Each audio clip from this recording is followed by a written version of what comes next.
Hi, my name is Sam Coffman, and I am the founder of The Human Path, which, for lack of a better short description, could be called a survival school, because we teach a lot of survival there. Urban survival, wilderness survival, primitive skills, but we teach a lot of other things too.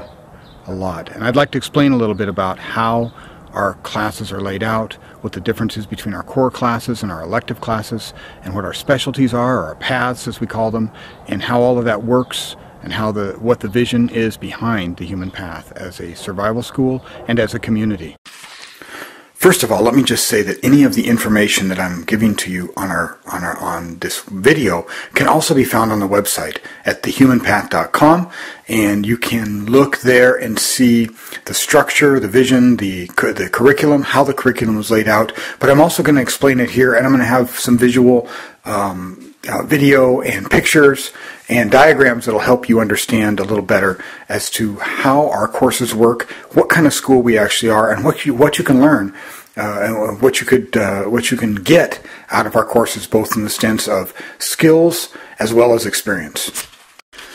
One of the things that we say is sort of a subtext for the Human Path is that our vision is partially defined by the phrase bringing people closer to the earth, closer to self-awareness, and teaching them to be the best possible person in the worst possible circumstances. This is very much true, but there's a lot more than meets the eye to that. There's a lot of skill, there's a lot of scenario-based experiential learning, there's a lot of real-world mission that goes into all of those things. So let me explain briefly how the curriculum is structured and how we go about teaching these things. So I think first of all I would start by saying that we divide all of our curriculum into two major components. Or you could think of them as two major paths or two major areas. And those areas are the urban and the primitive, or another word for primitive is wilderness. So skills that are related to urban, in other words, urban survival, disaster preparedness in an urban area, response, rebuilding, those kinds of things, everything that's related to that. And then wilderness or primitive areas, or where you don't have the urban, but rather you're rebuilding, or you are learning to survive in a wilderness or a primitive situation, and it's more of a primitive camp, being on the move, all that kind of stuff. And so within those two areas, we have what we call our core classes or our core curriculum, and then we have what we call our peripheral classes, or another word for that would be electives. So you can think of it very similar to a college or a university where you study core classes, where you have, if you major in, let's say, English or engineering or whatever, you have to take core classes that everybody has to take that are related to that. Not only your basics, but also related to whatever your major is. And then you have to take elective classes as well. Very similar. All of our core classes and elective classes are focused around 5 specialties. Actually, really 4 specialties, and I'll talk about what the 5th is and how that fits in as well. But 4 major specialties, or 4 paths. So we call these the specialties that we have both core classes that are part of that, as well as electives or peripheral classes. Now, the difference between the core and the electives, really, the primary difference is the core classes are very level-based.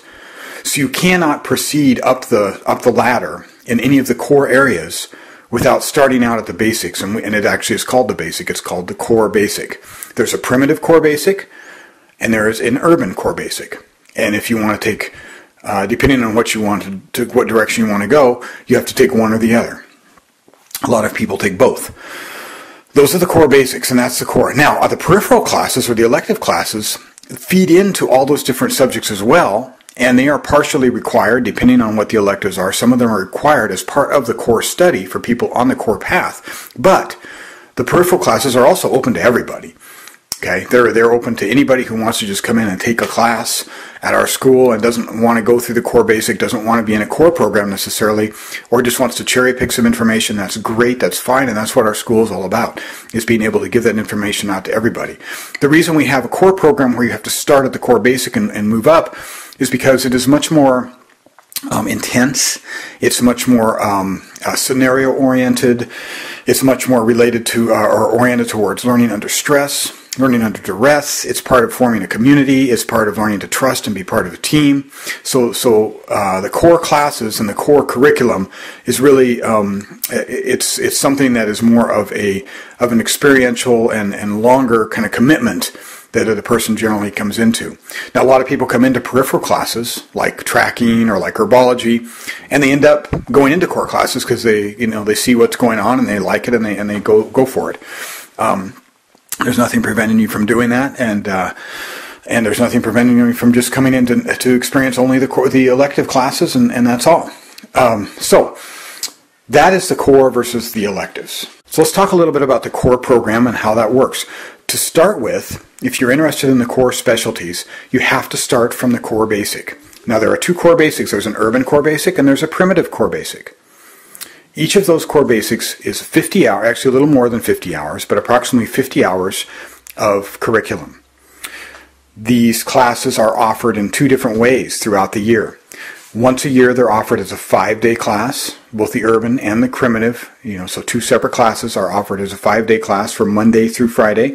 And twice a year, they're offered as a 3-day class in two parts. So in other words, a 3-day weekend and then another 3-day weekend. So part 1 and a part 2. It runs from Friday morning until Sunday noon. That's part 1, and then part 2 is a month later, from Friday morning through Sunday noon. And you don't have to take them, right one after the other. You could take a part 1, and if you couldn't schedule the part 2 until later on that year, that's fine. You can do that, or even a year later, whatever. But the point is that when you're done, you have to finish the 50 hours in order to move on. Once you've taken the core basic, whether it's primitive or urban, then you can move into the what we call the level 1 specialty classes. And these are the core classes. Now, you have to take the core classes, but you also have to take some of the electives, and you even, in the case of some of them, specifically Scout, you actually have to do some other stuff as well. You have to actually be what we call Op 4 or opposing forces and practice your scouting skills. So let's talk a little bit about the different levels. After we get through the core basic, whether urban or primitive, what comes next are our level 1 core classes. So at this point, what I think I'd like to do is go ahead and separate this video out into two parts because it's getting a little larger than I thought it would in terms of the amount of information. So this will be the end of the first part of the video that's more the overview, and we'll drill down in part 2 a little bit more into the actual specialties and paths and what those are, how they work, what the specifics are about each of the specialties and paths, and let you kind of get a little bit deeper glimpse into our school that way. Thanks for listening so far, and please tune in to part 2 for the continuation.